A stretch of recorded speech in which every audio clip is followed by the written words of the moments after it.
Hello, my name is Dr. Michelle Lopez, and welcome to my presentation for the 22nd Annual Health Literacy Conference, Working Better Together and Leveraging the Power of Health Literacy to Improve Health Equity.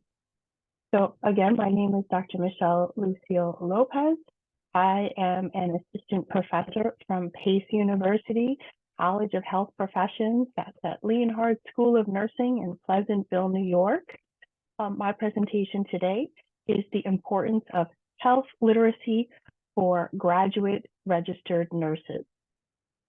Just a little bit of background about me. I've been a registered nurse for 29 years. I am a graduate of Pace University. I earned my bachelor's back in 1995.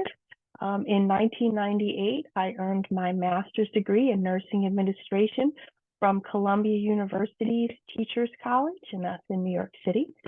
In 2019, I earned my doctorate in health education, and I've completed my dissertation on the topic of incivility in nursing academia from the student perceptions. And my dissertation will be published in Nursing Education Perspectives in 2023. I've also earned certifications as a certified nurse educator, a certified diabetes educator, and a certified health education specialist. So the objectives for my presentation and this workshop, at the end of this presentation, it would be the hope that participants can describe the role nurses play to promote and improve health literacy, also to identify potential challenges which impair graduate nurses from integrating client health literacy into individualized client treatment plans, and also to describe potential strategies and initiatives which will enhance health literacy.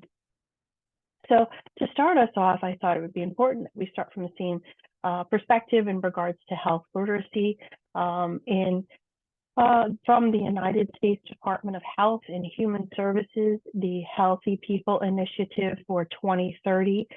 It states that health literacy encompasses a wide range of skills: reading, the ability to accurately calculate medication doses, and for people to be able to review food labels to ensure safe consumption of their food selections, as to avoid any types of food-related issues such as food allergies, and also the ability to follow directions, such as with the preparation instructions to do blood work or go for colonoscopies. Do people understand that maybe fasting will be involved, or changing their diet, to prep for certain types of examinations or procedures.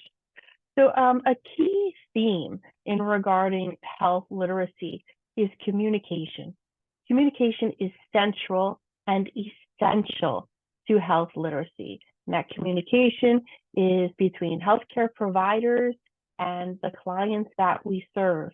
It is essential that we have a foundation for therapeutic relationships and therapeutic interactions, that our clients that we serve trust us and feel open to talk with us, and also have the ability to communicate with us, and that we can understand where they're coming from too, and what baseline they are at in regards to their knowledge and skills regarding their own health issues.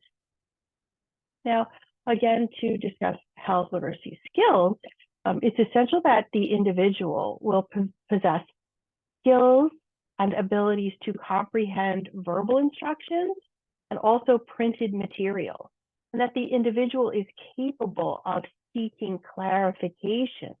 And then in regards to these materials that we're talking about, we have to also appreciate the importance of providing materials that are appropriate for the knowledge level that our clients are at, and are of the language that they can speak and read as well. Now, low health literacy. According to the HHS, 9 out of 10 adults struggle with health literacy, and this number is staggering. What we're referring to here is low health literacy. This places the patient at risk for medication errors. Perhaps they'll, due to their low health literacy, they're at risk for not taking the right meds at the right time, or administering inaccurate dosages for themselves. That places the patient at risk for poor health outcomes in general. The example of medication errors is an example. There's also challenges with managing their own chronic health issues, is part of the low health literacy poor outcomes that may come. They're also noted to have increased visits to the emergency room and to increase hospital stays, again, for those who have low health literacy. And then there are also missed opportunities to provide preventative services and screening services, perhaps such as vaccines or colonoscopies. Low health literacy leads to these poor outcomes. And then clients with low health literacy also have experienced delays with diagnosis.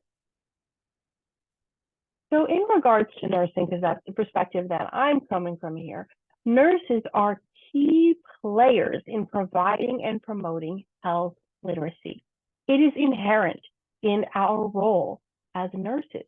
It is our professional responsibility to provide client education, and also to provide that education along with an evaluation, evaluate the effectiveness that the information that we've delivered, they've received it and appreciate and understand what that information is and how it's applicable for the client and what they're going to do with it after discharge or after they leave your office visit.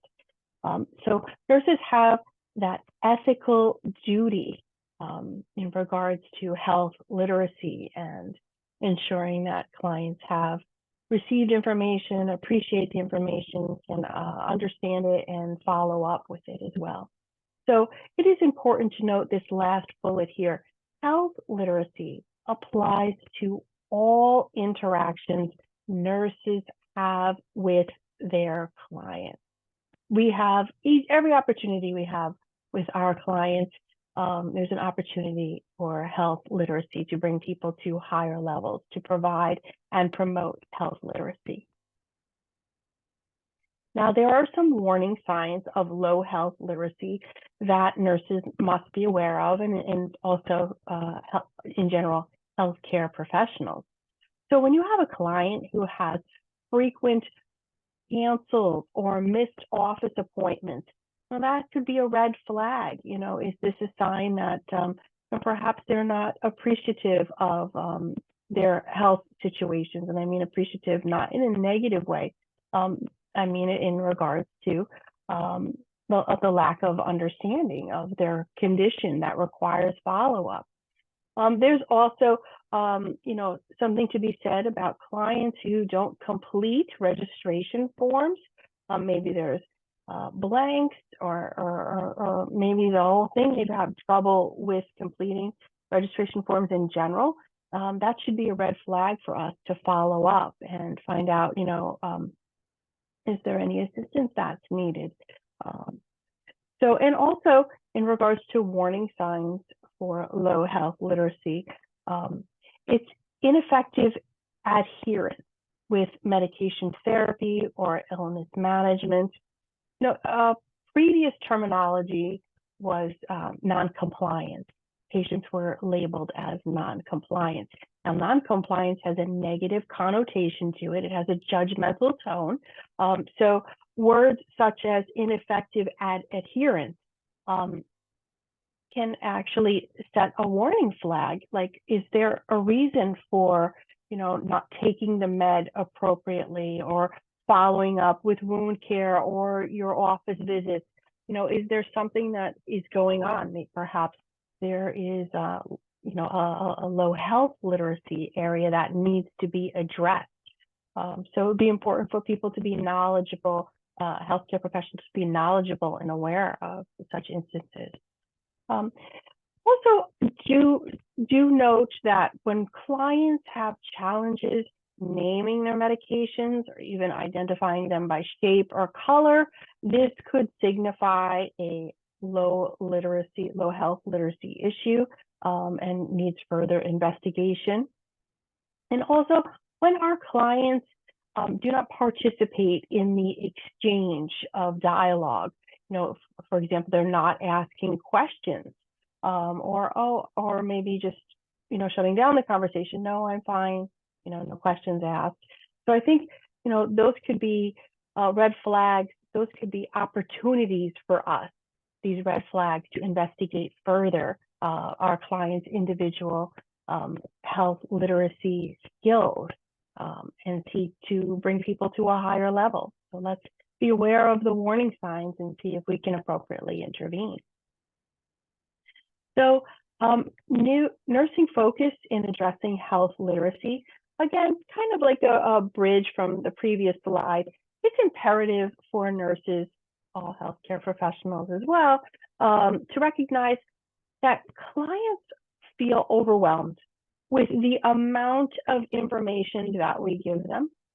Clients can be overwhelmed in general, with not having the knowledge and skill and how to navigate the healthcare delivery system is massively overwhelming.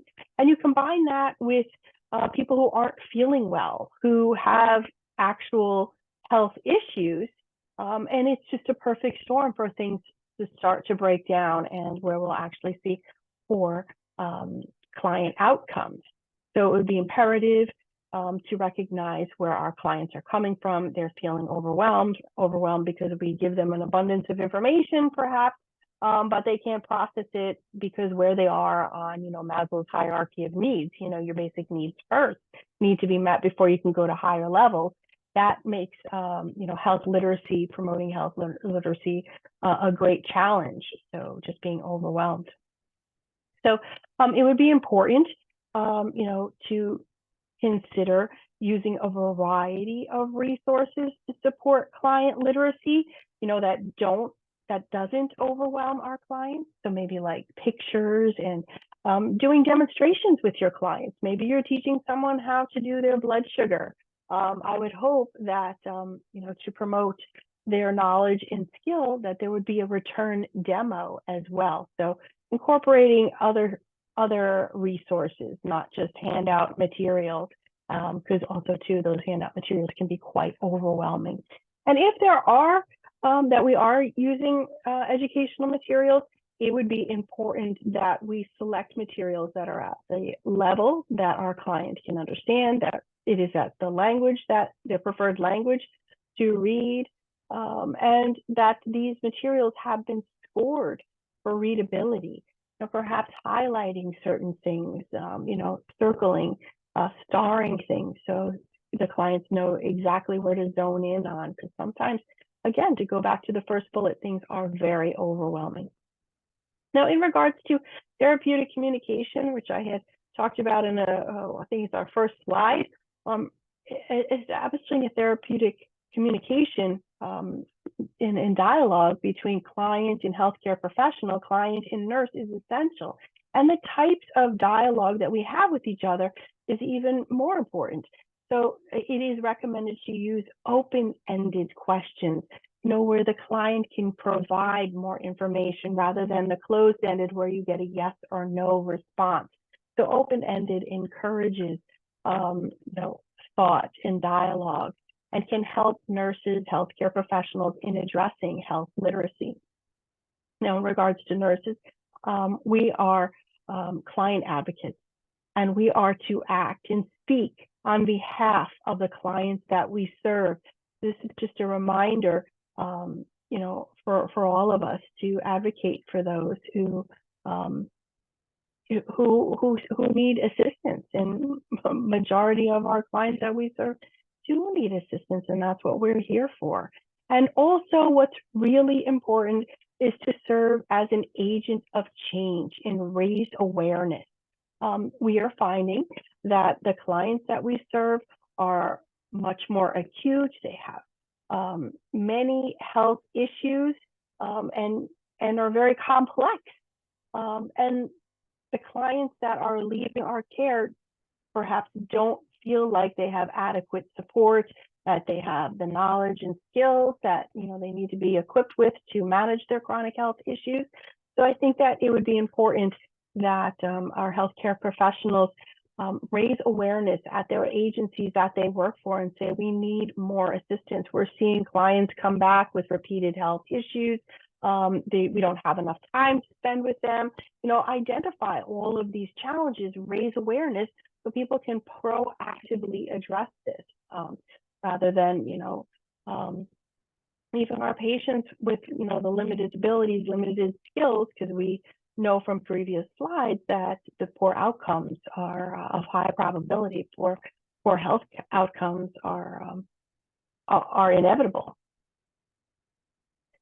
So in regards to challenges associated with health literacy in new nurses, which is the central focus of the workshop that I wanted to give today, to raise awareness to my health colleagues that recent nursing students, new graduates, may not have had the experience, these opportunities to promote health literacy and to raise the skills for the clients that they're serving.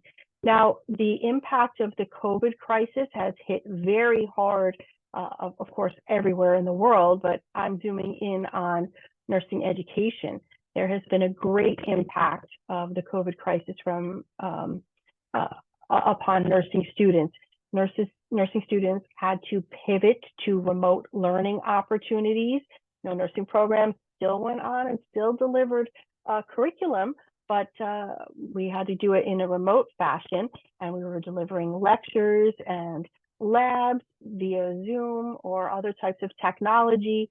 Long and short of it is, there have been decreased or very, very limited opportunities with working with actual clients.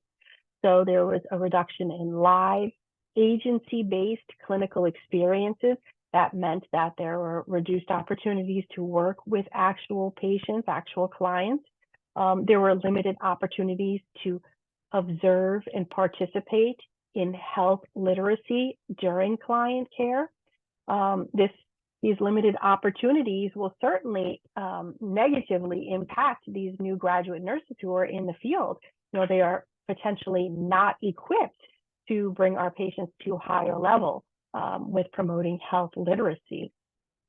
So these less world experiences and limitations in direct patient care, limitations with patient interactions, and the decrease in in-person instruction in learning all has had a negative impact on the health literacy skills for new nurses. So I think it's also important for us to appreciate that health literacy and diversity and equity and inclusion in general need more emphasis in the nursing curriculum, but even more so because of the impact of the COVID crisis on nursing education. Our students may be ill-equipped, and this will unfortunately spill over into patient care. And is healthcare in general prepared or equipped to manage this? What will we do? Are we anticipating more negative patient outcomes?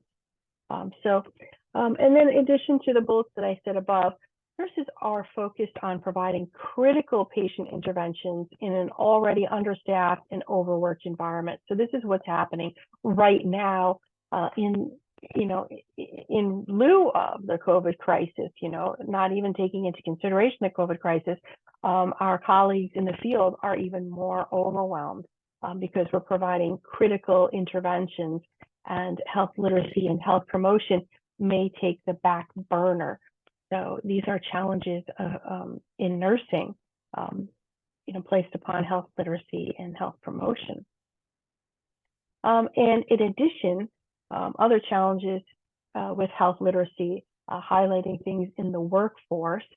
We have, I'm not sure if everyone is aware, if you are a nurse listening to this conversation, you know very well about nursing burnout and how our colleagues in the field are experiencing staffing shortages, high nurse-client ratios, is putting a tremendous amount of physical burden and mental anguish on people who are taking care of clients. So you feel like our clients our colleagues rather are in crisis mode, this survival mode mentality. And then you also throw in here too, or incorporate the COVID crisis and how this has affected the workforce as well. So the focus has been on addressing immediate health issues and having limited time and resources to assess and address client health literacy and health promotion. Now, in general, the workforce also has challenges with mentoring and supporting our colleagues as they're working with clients for health literacy and providing culturally competent and culturally sensitive care. Because we're being pulled in all different directions, perhaps nursing students are not seeing this take place. They're not seeing health literacy, health promotion opportunities. They're not being mentored also. So, and also to thread in that there are significant time constraints, which reduce not nurse-client interactions. All of this creates, again, the perfect storm where not everything is being addressed, and our patients, our clients that we serve, are ill-equipped to manage their health issues. And we see challenges with health literacy. And then in regards to the client populations and patient populations that we're serving, there are client issues that need to be addressed as well. We're caring for clients, with very acute health issues. We're also caring for aging populations. So their skills, their health literacy skills, may also be low, something to be taking into consideration. People have diverse health needs. So the nurses that are caring for our aging population, people with acute health issues, are we recognizing that each person is an individual, has very complex and diverse health needs, and that people also have limited resources and support. And then clients, again, are unfamiliar with the healthcare system and have challenges navigating the intricacies of the healthcare delivery system. So to circle back again to nurses, we need to know, our graduate nurses, our student nurses need to know about the populations that we're serving, need to know about what happens in the workforce that impedes health literacy, and then going back into curriculum. Are we even threading this in? Is health literacy being woven into the curriculum with each course, with each clinical? Is it being given being emphasized the way that it should be? So here is an important slide, information to deliver, the initiatives to address health literacy. So we need to start with raising awareness and start the dialogue. Who do we start the dialogue with? All the stakeholders, our healthcare agencies, the nursing schools, the accrediting bodies of the nursing schools, and professional organizations, just to give you a few examples. We need to be able to demonstrate that there is an actual need in promoting health literacy. We want to proactively address this and come up with methods to bridge the gap. To give you an example, nursing schools can reach out to their healthcare agencies that they work with for clinical or who hire our students and say, how is everything going in regards to health literacy and health promotion? How do you assess our nursing students? How do you assess your new graduates? Is this something that they're doing well with? Is this something that we could be adding more instruction within the curriculum. We need a dialogue back and forth. What are you seeing in clinical? What are you seeing with the patients coming in? What are their problems? And how can we work to address this too, to promote health, to increase health literacy, so we see decreased poor outcomes with the clients that we serve. And the next bullet discusses students.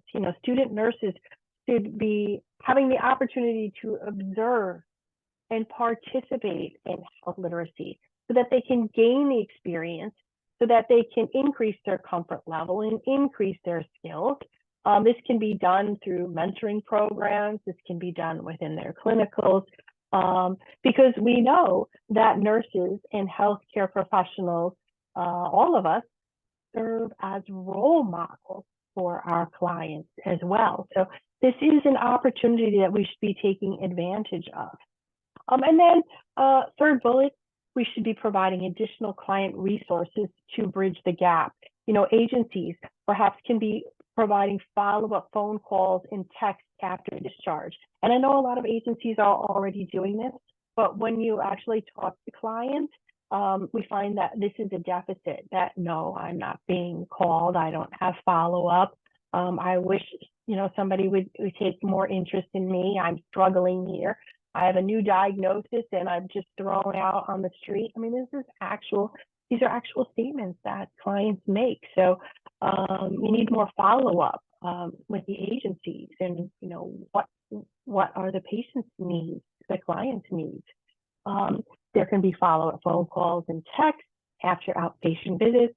Maybe I think it's imperative for some agencies, maybe doctors' offices, to consider caller-friendly phone systems, which reduce wait times and offer individualized, compassionate, and culturally competent and culturally sensitive care. I know in speaking with many clients that they get very frustrated on having to wait on the phone forever, until they actually get a person, and they're so frustrated. So again, this is another example of how health literacy and health promotion may not be at its fullest potential. So things for us to look at, to do something different and do better. And then more recommendations in regards to nursing. So in regards to a bachelorette program, that's where I'm from, a nursing bachelorette program, should consider emphasizing health literacy in the curriculum in much higher level. Incorporate health literacy at the beginning, the very first nursing course. Perhaps it's a theory course, not even clinical based, but health literacy should be introduced from the very beginning. Health literacy should be a theme for nursing courses with assignments given in both didactic and clinical. And health literacy assessment should be delivered in formative and a summative manner, as this will support the nurse's role as patient educator. Give the students much more opportunities, where they can, it's a more of a comprehensive opportunity. We oftentimes in nursing education, we have this medical model to deliver content, more teaching about, oh, well, this is X, Y, the illness or disease, these are the signs and symptoms, and then this is how it's managed.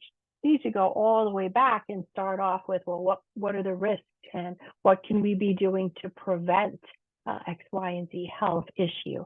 So again, threading this theme in very early could only proactively address or proactively equip our students with the skills that they need for promoting health literacy and being qualified health educators. And then the final bullet I have, health literacy needs consistent enforcement in the clinical experiences, and health literacy objectives must be incorporated in the clinical evaluation forms and even in clinical pre and post written assignments. So something for nursing programs to consider, where We have, again, equipping nurses with knowledge and skills to raise their health literacy, which will affect a positive manner in the clients we serve, and hopefully having reduced poor outcomes in the clients that we serve. Additional recommendations are to incorporate health literacy, diversity, equity, and inclusion in nursing curriculum. And I know a lot of institutions are already doing this, so wonderful work.